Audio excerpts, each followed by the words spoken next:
Boa noite a todos. Todos aí já encontraram esse sentido do que a vida espera de cada um de vocês e de cada um de nós? Ou os sentidos, né? Porque não necessariamente é só um sentido para a nossa vida. Podemos ter vários.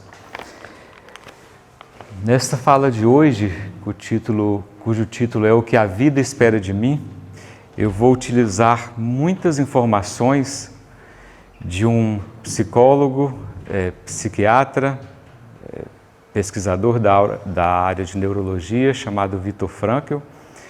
Ele foi médico e psicólogo na última encarnação, passou por campos de concentração durante a Segunda Guerra na Polônia e na Alemanha, e desencarnou em 1997. E ele, antes de ir para o campo de concentração, ele já era médico, já trabalhava em Viena, na Áustria, e por lá ele sofreu aquelas questões que todos que passaram por lá sofreram: trabalhos forçados, fome, frio, sede, muitos sucumbindo ali até o último momento, não conseguiram preservar a vida até o final da guerra.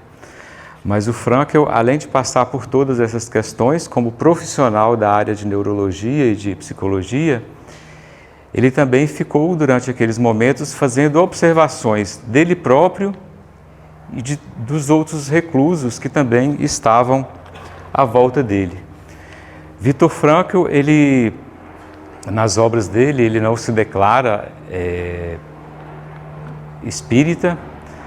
No entanto, a obra inteira dele, ele trabalha valores como autoconhecimento, resiliência, dignidade, responsabilidade, liberdade, que são valores muito caros para a doutrina dos espíritos.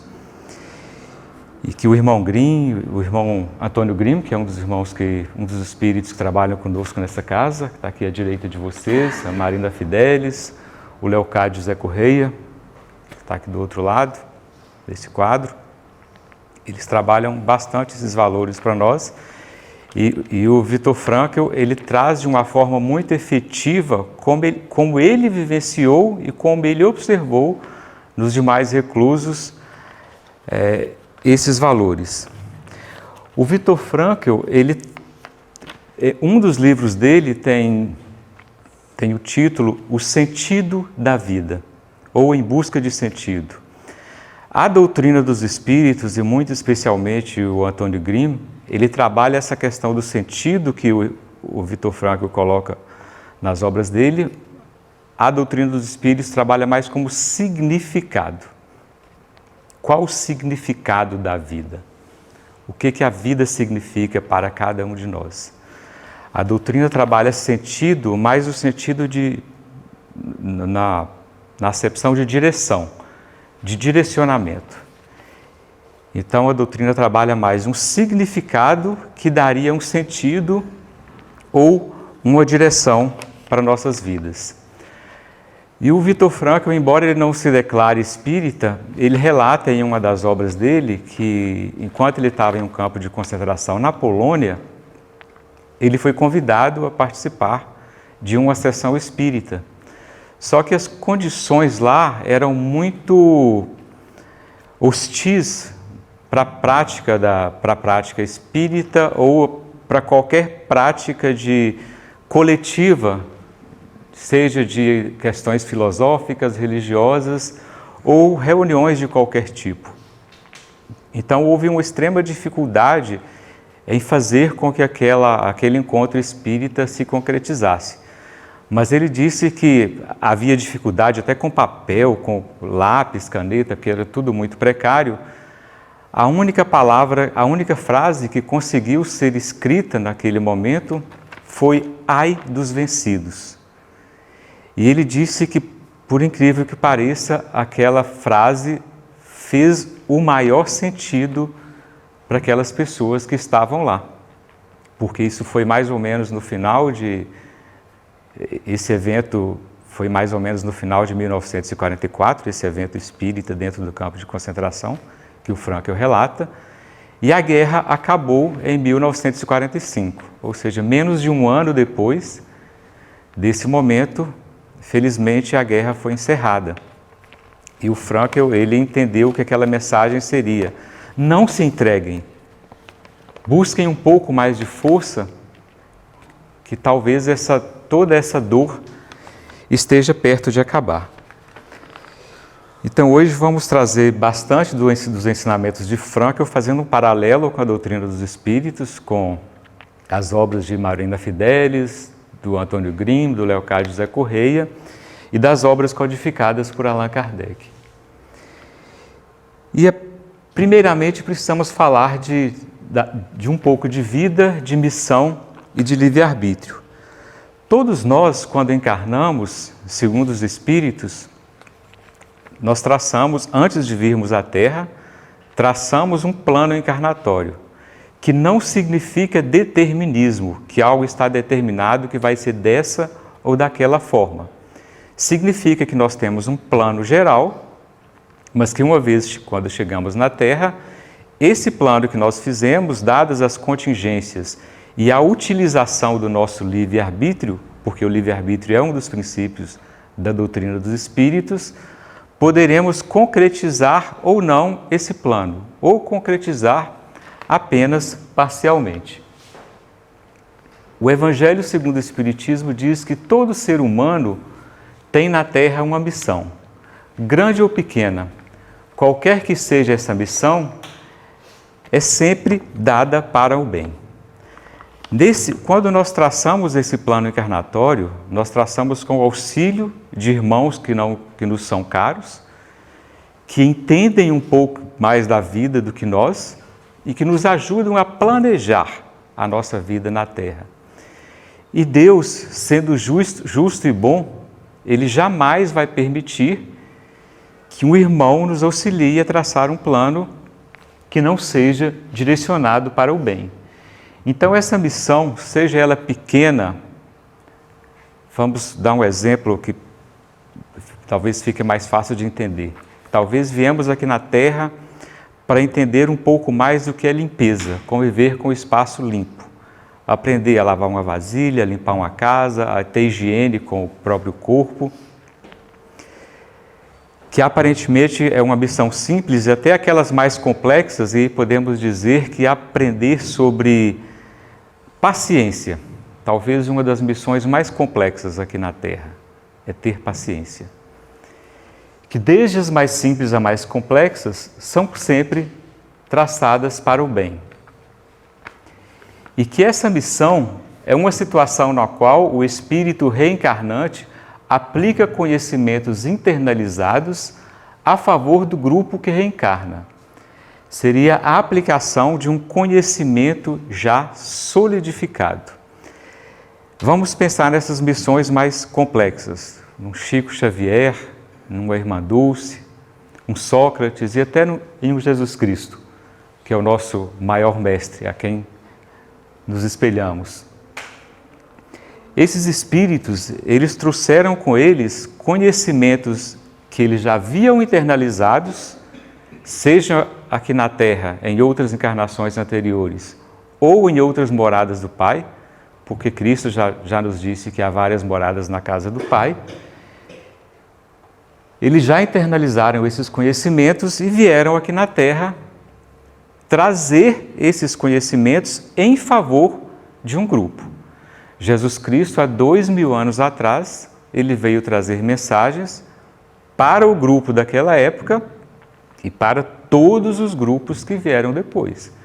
As mensagens de Cristo de fraternidade, de amor, de respeito, principalmente amor ao próximo, são valores universais aplicáveis a toda a humanidade. E a Marina Fidelis nos diz que o espírito realiza a reencarnação conscientemente, inclusive traçando o seu próprio plano geral para a existência material. Todavia, uma vez reencarnado aqui na Terra, o espírito inicia o processo de existência corporal no polissistema material. É um processo aberto, pois a trajetória pessoal do encarnado segue o exercício do livre-arbítrio. E por que a Marinda Fideli chama de polissistema material?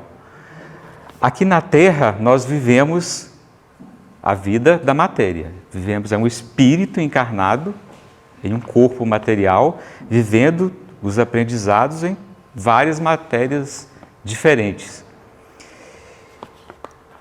A doutrina dos espíritos chama de polissistema porque, como Cristo disse que há várias moradas na casa do Pai, nós entendemos que há várias moradas mais voltadas para o espiritual, como há várias moradas ou vários polissistemas voltados para o material. E a Terra seria um desses onde nós aprendemos muitas informações relacionadas à matéria.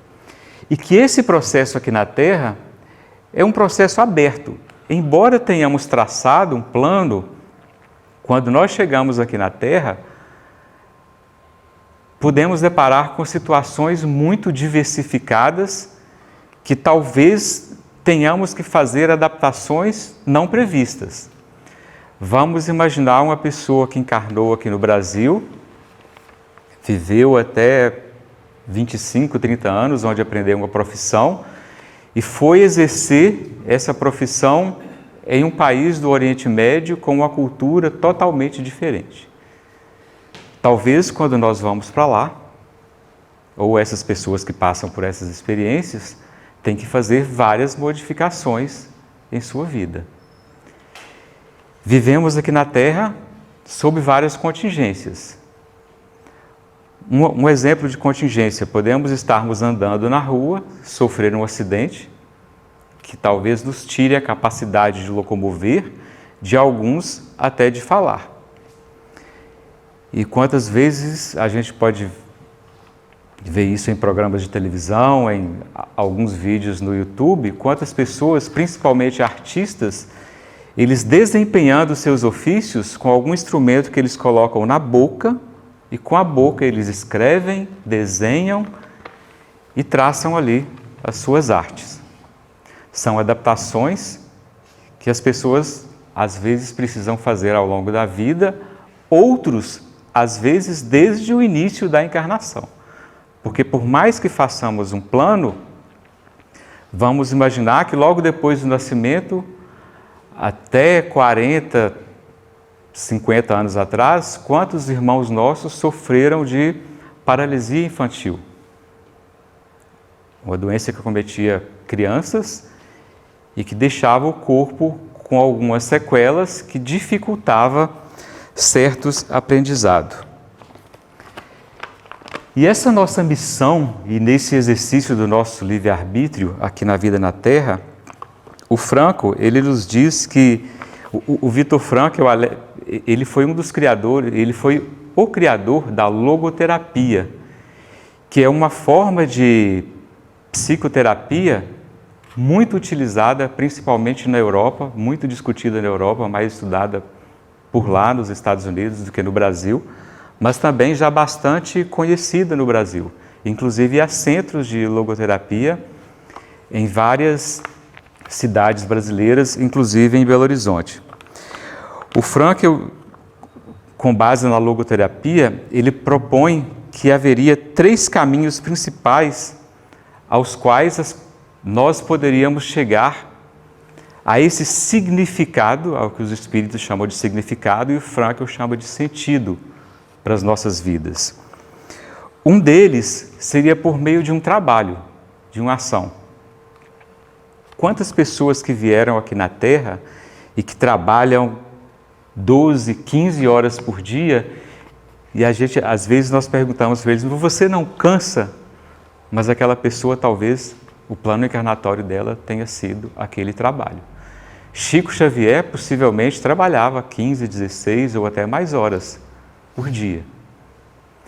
E mesmo nós espíritos, porque quando o corpo está em repouso, o espírito continua fazendo os aprendizados.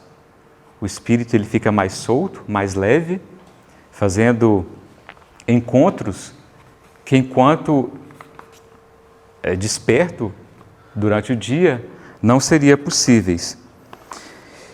E o Viktor Frankl, ele diz que além do trabalho, outra forma de identificar esse significado ou esse sentido para a vida seria por meio do amor.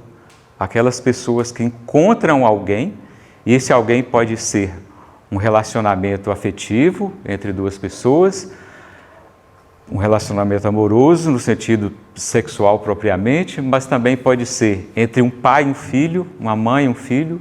Quantas mães vivem uma encarnação e para elas o significado da vida é cuidar daquele filho.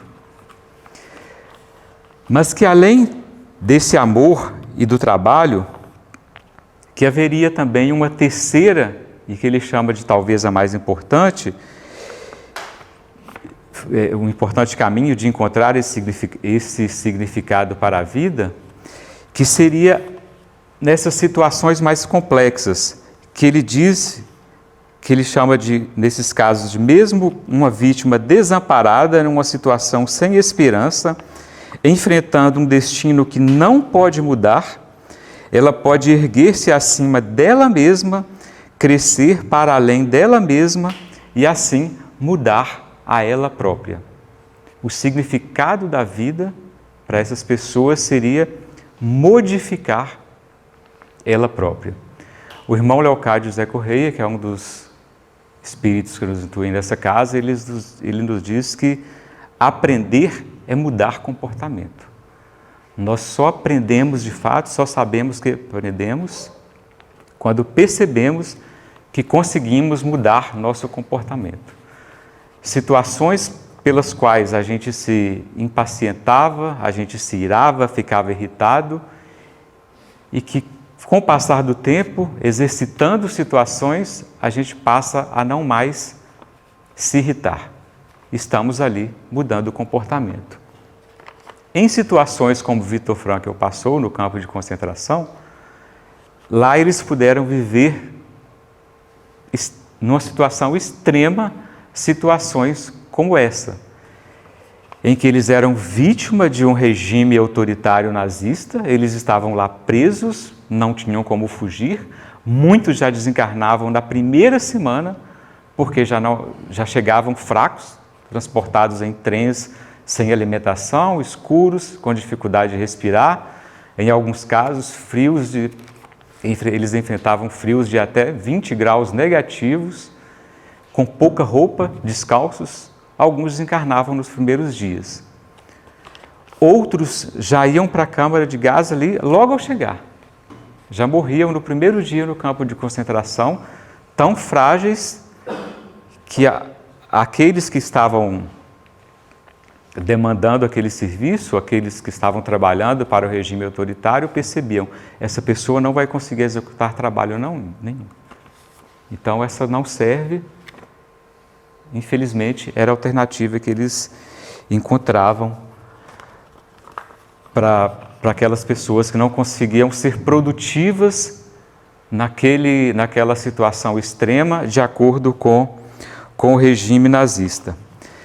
Mas, embora o Frankl fale nessa questão da vítima desamparada, ele não está fazendo nenhuma, que seria uma fonte de aprendizado e de encontrar significado, de forma alguma.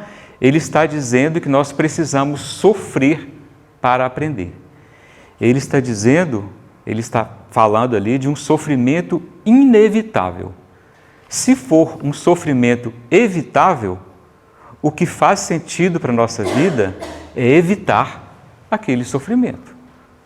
Se uma vez que nós tenhamos à nossa frente um caminho que percebemos que, olha, isso vai me causar dor e eu posso modificar o meu rumo, eu vou procurar um rumo que não me cause dor. Obviamente também desde que não esteja causando dor em um outro irmão. E aí o Frankl, ele traz essa pergunta para a gente. Há livre-arbítrio em uma situação extrema? Em uma situação que você está ali, em um trabalho forçado, você faz uma, no máximo 2 refeições por dia, sendo que uma dessas refeições é uma água com batata, que você fica rezando ali para que a pessoa que vai te servir a comida pegue uma concha daquela água, vai lá no fundo e pegue pelo menos um pedacinho a mais de batata para te dar um pouco mais de sustentação.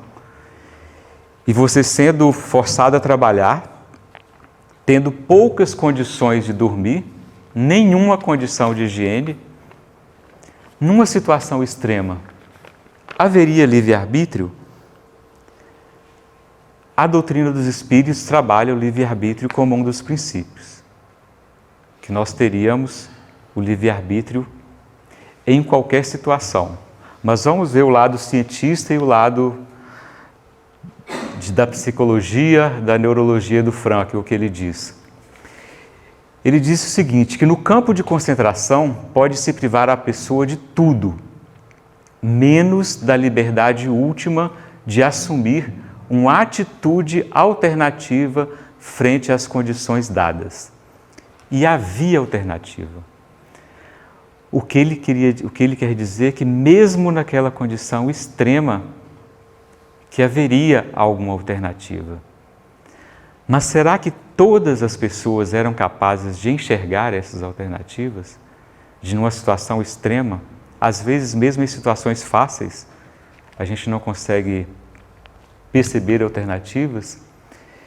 E o Frankl diz que a liberdade espiritual do ser humano, a qual não se lhe pode tirar, permite ao ser humano, até o último suspiro, configurar sua vida de modo que ela tenha sentido. Ele está dizendo que até aquele último suspiro que a gente for dar ali, se a gente conseguir sair um pouquinho daquela situação, talvez, embora o corpo em sofrimento, se o espírito tiver um pouco mais fortalecido, ele consegue dar algum significado. Nós conseguiríamos dar um pouco de significado para a nossa vida. Jesus Cristo, na cruz, numa situação extrema, ele quase no momento, quase desencarnando já, ele ainda pediu a Deus, nosso Pai, Pai, perdoa-lhes, eles não sabem o que fazem. Ou eles só fazem o que sabem, eles não sabem fazer algo diferente. Então, até em situações extremas, quando a gente sai um pouquinho do corpo e volta para dentro de nós, teríamos condições de reconfigurar o nosso pensamento e trazer um pouco mais de significado. E aí o Frankl, ele traz questionamentos muito interessantes nesse sentido. Ele diz que a maioria dos reclusos preocupava com a seguinte questão: será que vamos sobreviver ao campo de concentração? Todo mundo estava preocupado com a sobrevivência. Pois, caso contrário, todo esse sofrimento não tem sentido. A maioria das pessoas se perguntavam, se nós não formos sobreviver, esse sofrimento não faz sentido.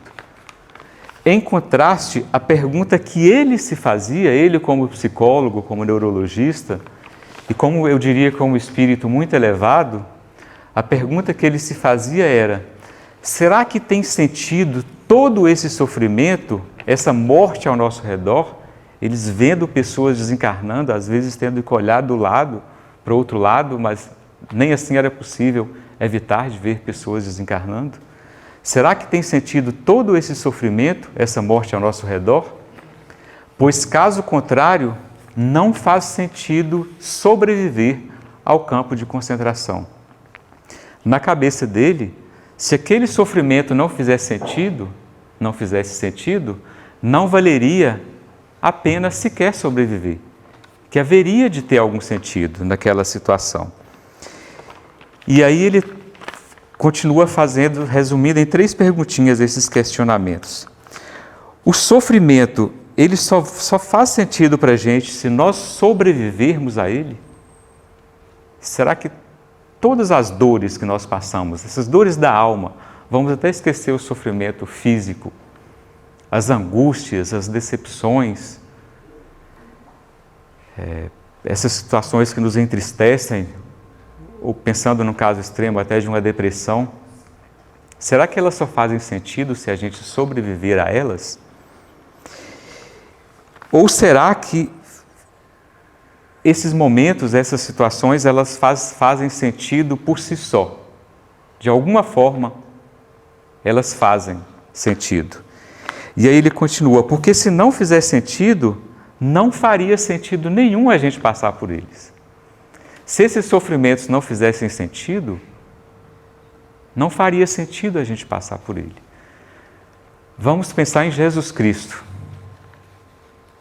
Jesus Cristo, ele viveu os últimos anos da encarnação dele sendo perseguido até a crucificação. Será que a crucificação de Jesus Cristo, por mais dolorosa que tenha sido, ela não fez sentido nenhum? Nós somos cristãos, nós somos espíritas, o espiritismo, a doutrina dos espíritos é uma doutrina cristã. E para a gente, os ensinamentos, por mais que aqui a gente não trabalhe exatamente o sofrimento de Jesus Cristo, a gente trabalhe os exemplos que ele nos deixou, mas talvez sem tanto sofrimento, dada as leis da época, da região que ele encarnou, ele não teria deixado todos esses exemplos. Sócrates também foi condenado à morte. A literatura dele está aí. Os espíritos dizem que ele foi um precursor de Jesus Cristo. Veio aproximadamente 400 anos de Cristo, mas os valores morais que ele trouxe, Jesus Cristo veio desenvolver depois. E muitos cristãos, claro que Cristo, pelo exemplo, pela coerência de vida, é o que nós temos como maior referência, mas depois de Cristo, muitos outros também foram crucificados, perseguidos. Alguns foram mortos na fogueira, vivos, por se declararem cristãos. Porque eles acreditaram que aquele valor cristão era tão forte para eles que eles acreditavam que qualquer sofrimento para defender aqueles valores faria sentido. E talvez por isso o cristianismo esteja tão vivo hoje. Não estamos defendendo, mais uma vez, como o Viktor Frankl disse, não significa que precisamos passar por sofrimentos. Mas se um sofrimento é inevitável,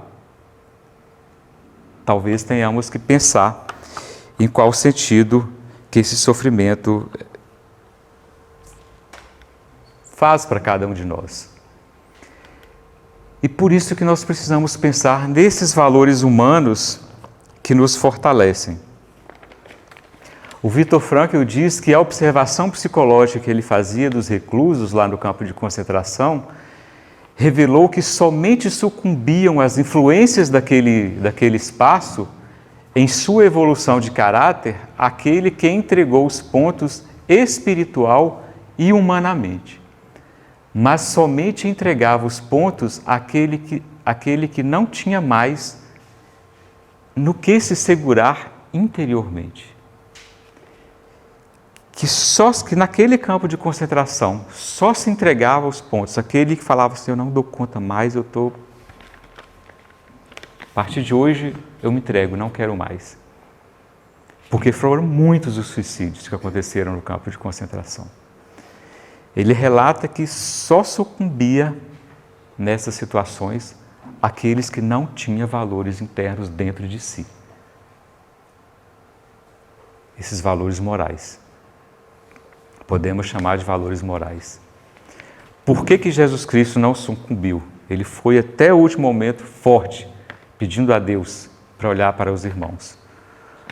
Porque ele é um espírito tão forte, e já se mostrou tão forte 2000 anos atrás, que ele se colocava acima de qualquer questão material, de qualquer legislação do homem que vigorava na região em que ele se encarnou.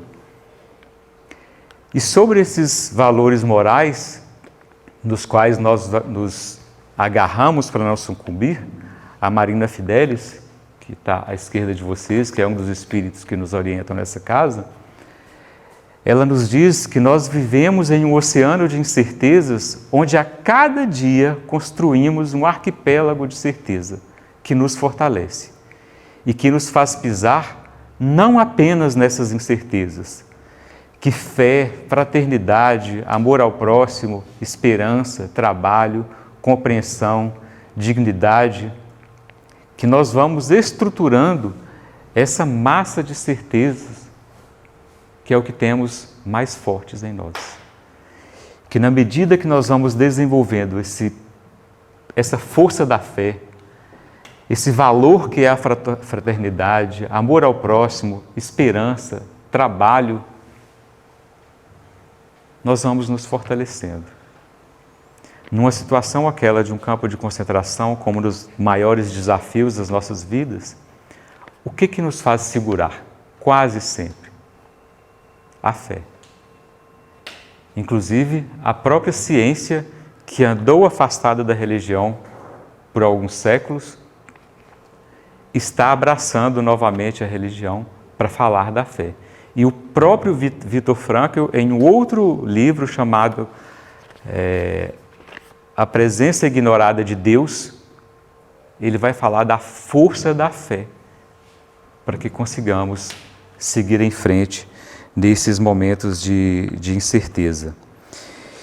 E que mesmo naqueles movimentos de situação de degradante em um campo de concentração, de violência física, de violência psicológica, de violência moral, que de todos os tipos, quando nós voltamos para nós e voltamos no que nós já construímos em termos de valores, eles conseguiam melhor sobreviver àqueles momentos, ou pelo menos sobreviver por mais um dia, porque é uma situação que se vivia um dia de cada vez, pensando no amanhã, talvez nem pensando no depois de amanhã. Vamos viver um momento para o amanhã, depois de amanhã, um dia de cada vez. E que os Espíritos nos trazem esses valores como as reservas morais que nós temos construídos em nós no passado. O irmão Antônio Green, ele nos diz que temos uma reserva moral que nos dá a consciência de pertencimento moral. São os nossos predicativos. O irmão Green diz que não há ordem que possa desconstituí-los. Não há o que nos derrube quando atingimos uma linha consciencial de evolução do espírito. Quando nós estamos extremamente fortalecidos em nós, não há campo de concentração, não há situação degradante que nos faça sucumbir para um outro lado que vá ao contrário do que nós enxergamos como valores morais. Podemos até ir ao extremo de desencarnar, como muitos foram no campo de concentração, como Sócrates foi, como Joana d'Arc foi, como Jesus Cristo foi. Mas foram ali defendendo a dignidade dos valores morais que eles já haviam constituído dentro deles.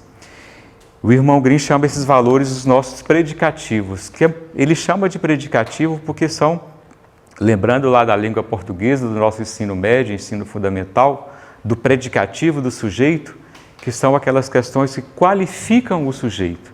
E aqui trazendo qualifica no sentido de qualidade mesmo, do que é bom, do que é valor. E o Frankl, ele continua dizendo nesse sentido, dessa reserva moral, que é possível que todos nós tenhamos dentro de nós um passado que consiga jogar luz em um presente sombrio.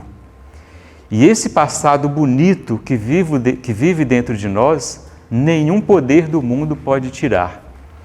Aquilo que foi realizado na plenitude da vida passada, na abundância das experiências, aquela riqueza interior, ninguém podia tirar.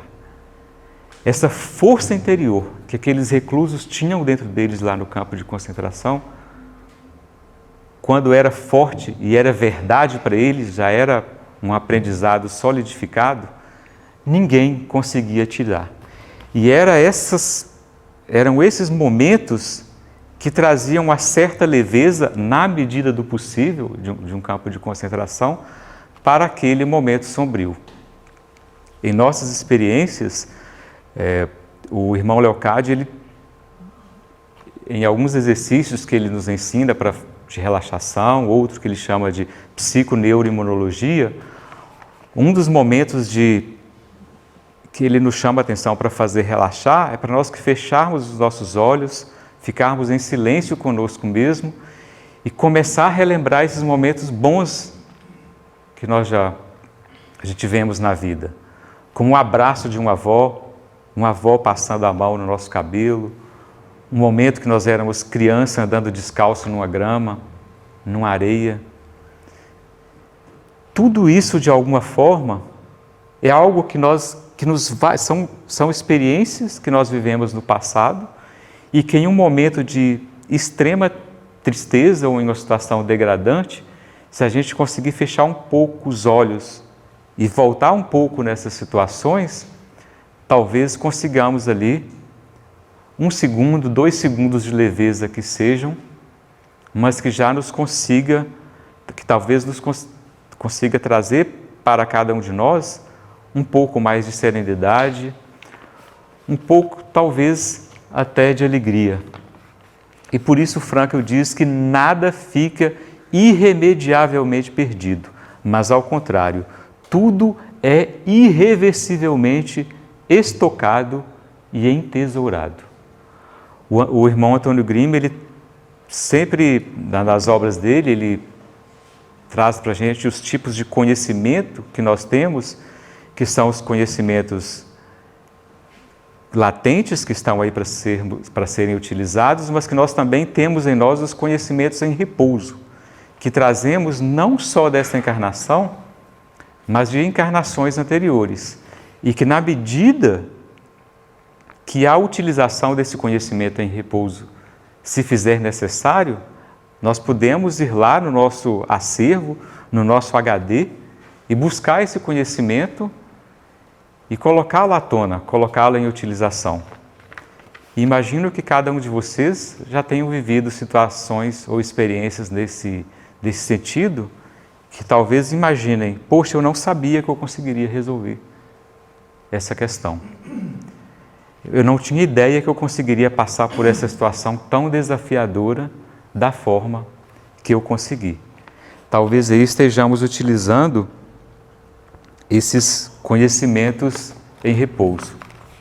O Viktor Frankl, ele traz na obra Em Busca de Sentido, ele traz um relato muito interessante de uma situação que ele já estava num momento ruim e ele também se sentindo frágil, com fome, com sede, triste, quase sem força nenhuma, mas que alguém lá naquele alojamento que ele estava no campo de concentração, sabendo que ele era psicólogo, pediu para ele para levar alguma palavra de esperança para aquelas pessoas que estavam ali. E eu vou tentar reproduzir um resumo do que ele disse naquele momento. O Viktor Frankl diz que certo dia ele estava com frio e com fome, sentindo-se muito desanimado e irritado, mas teve que juntar forças para aproveitar uma oportunidade única, porque todos estavam precisando de ânimo naquele momento. O chefe daquele grupo improvisou uma conversa sobre o que preocupava todos interiormente naquele momento. Falou de tantos companheiros que haviam desencarnado, de doença, de suicídio, e do momento que provavelmente seria o motivo dos desencarnes, o entregar os pontos, o autoabandono interior. Então, o chefe daquele espaço pediu a Frankl para dizer algo para aquelas pessoas. Foi em um momento que Frankl se sentia em estado de espírito muito longe de ser capaz de dar alguma explicação psicológica ou qualquer controle psicoterapêutico.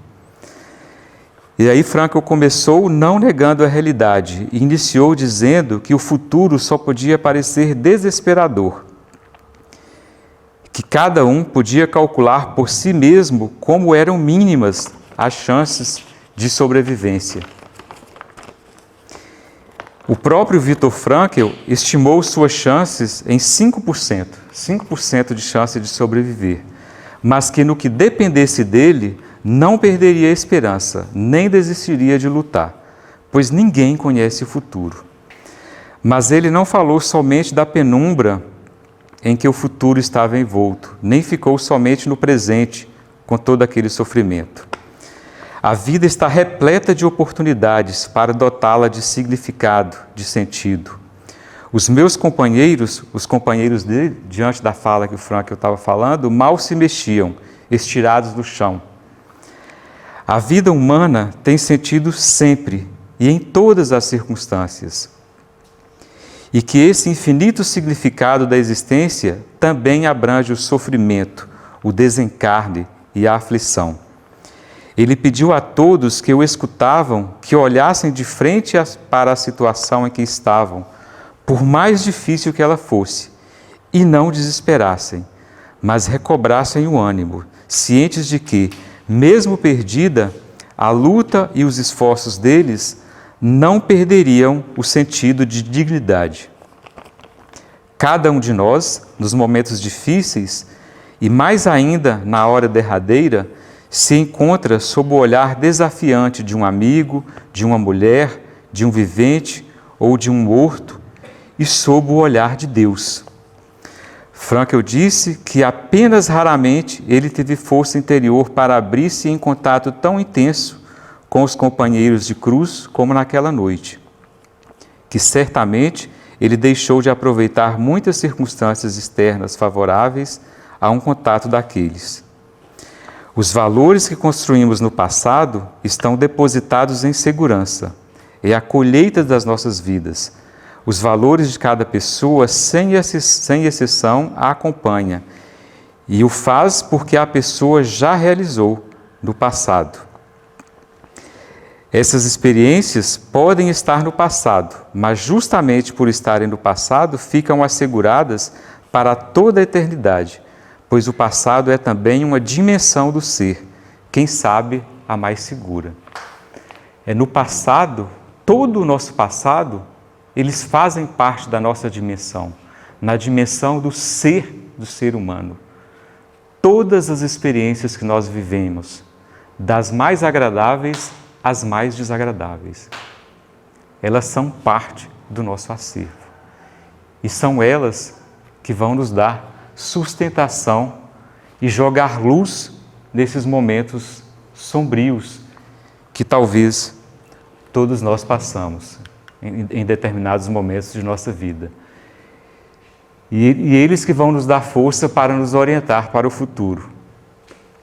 O Viktor Frankl diz que aquelas pessoas que acabavam de chegar no campo de concentração, elas pouco sabiam das condições que estavam ali, mas que ao colocar os pés no campo, alterava-se o cenário interior de quem chegava.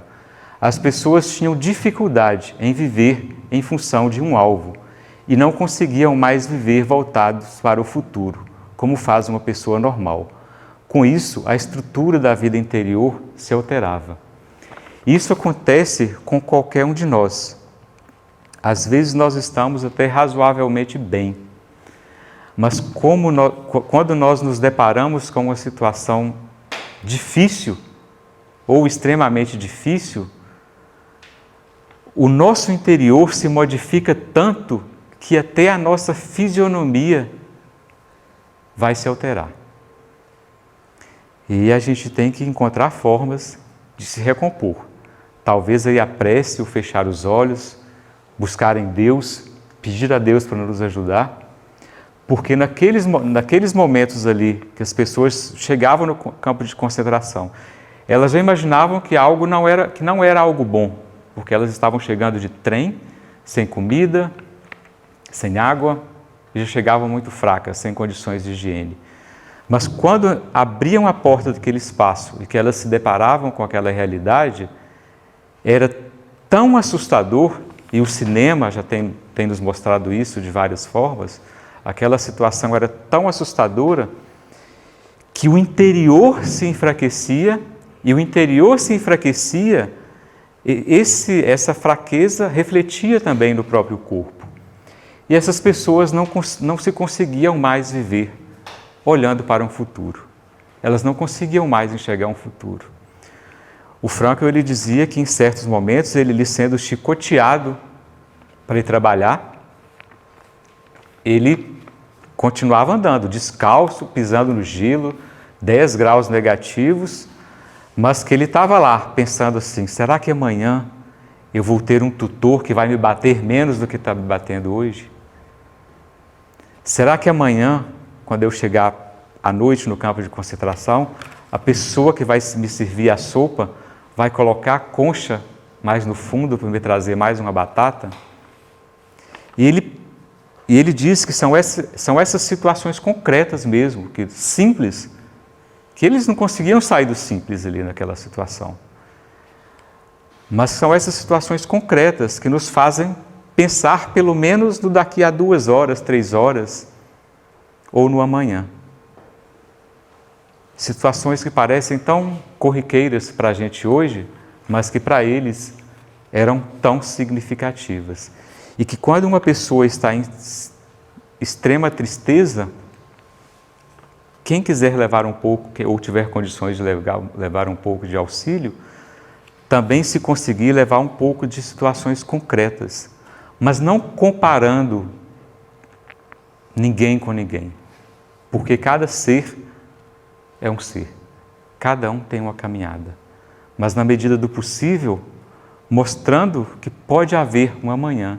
Amanhã pode haver uma criança que pode emitir um sorriso para a gente na rua, um cachorro que vai abanar o rabo em nossas pernas, vão nos fazer, quem sabe, nos trazer uma alegria. Sempre pensando em algo que nos possa nos trazer um amanhã, ainda que esse amanhã seja muito simples. E nesse mesmo sentido, o Evangelho segundo o Espiritismo nos diz que sem a vida futura, nenhuma razão de ser teria a maior parte dos preceitos morais cristãos. Esse preceito pode, portanto, ser tido como o eixo do ensino de Cristo. O ensino moral de Cristo é o roteiro infalível para a felicidade vindoura. O levantamento de uma ponta do véu que nos oculta a vida futura. Essa parte é a que será objeto exclusivo do Evangelho segundo o Espiritismo. O Evangelho segundo o Espiritismo, ele vai nos trazer mensagens sobre vida futura. Vai nos falar de reencarnações, de vida após a morte. O Livro dos Espíritos vai nos trazer informações, na medida do possível, da nossa compreensão de como pode ser a vida em outras moradas do Pai. O Chico Xavier, em algumas obras com André Luiz, com Emmanuel, também traz um pouco dessas informações, mas sempre olhando um pouco para o futuro.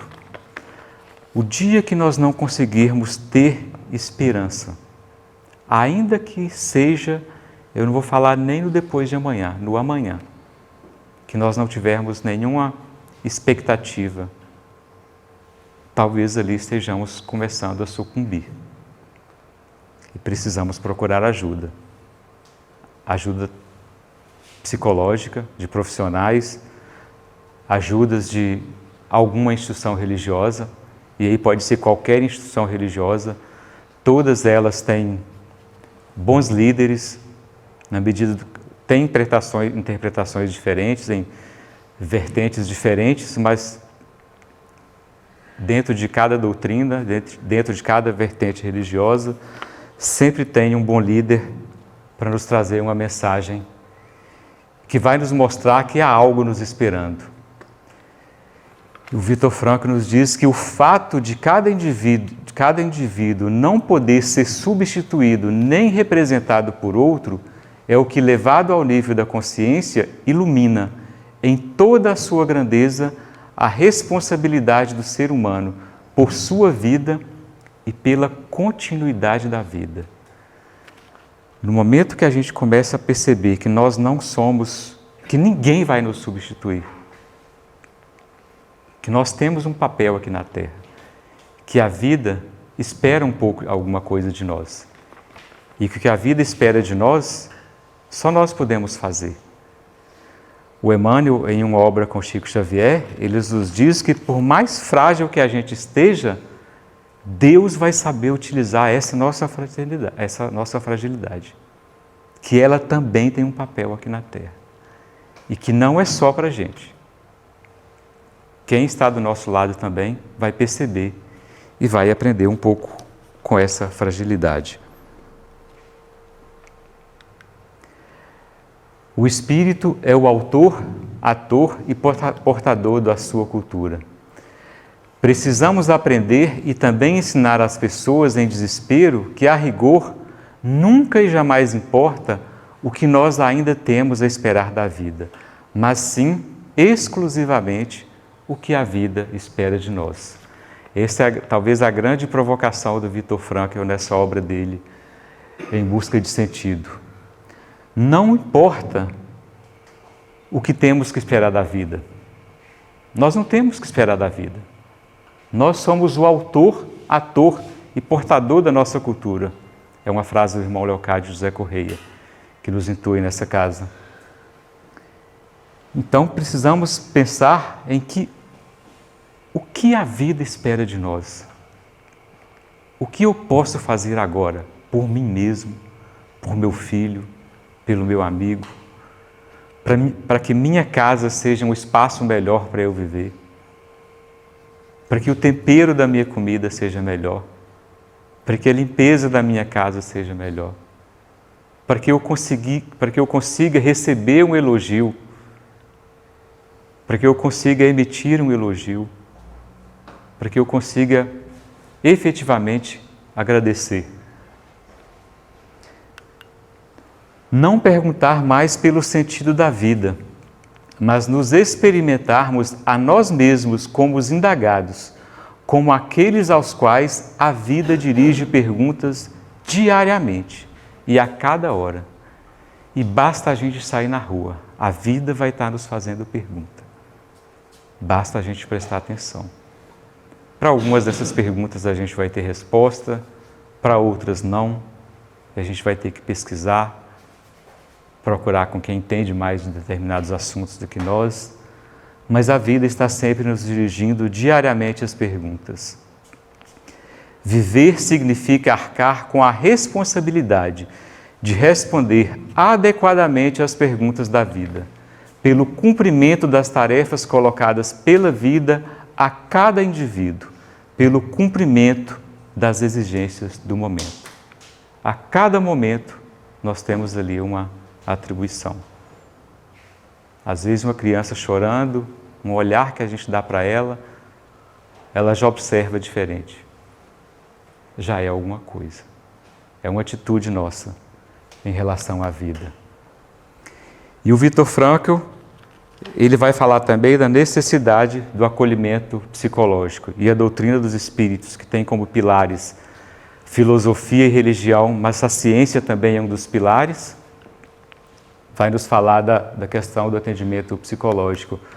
O Frankl diz que no campo de concentração, as possibilidades de psicoterapia coletiva eram muito restritas. Ele não conseguia exercer o que ele já havia aprendido como neurologista, como psicólogo. Era quase impossível no campo de concentração. Mas que o exemplo e a atitude íntegra e encorajadora tinha um efeito incomparavelmente maior do que a fala.